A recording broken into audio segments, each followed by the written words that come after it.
7 DIGs के तकर्रुर तबादले के अहकाम जारी। DIG इन्वेस्टिगेशन लाहौर शहजाद सुल्तान को commandant police training college Lahore तैनात कर दिया गया।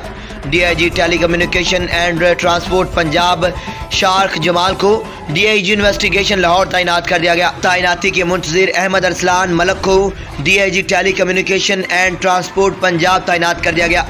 CPO मुल्तान मोहम्मद हसन रजा खान को DIG सिक्योरिटी डिवीज़न लाहौर तैनात कर दिया गया।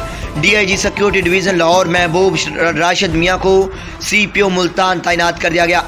RPO शेखपुरा शाहद जावेद को DIG research and development CPO Punjab तैनात कर दिया गया।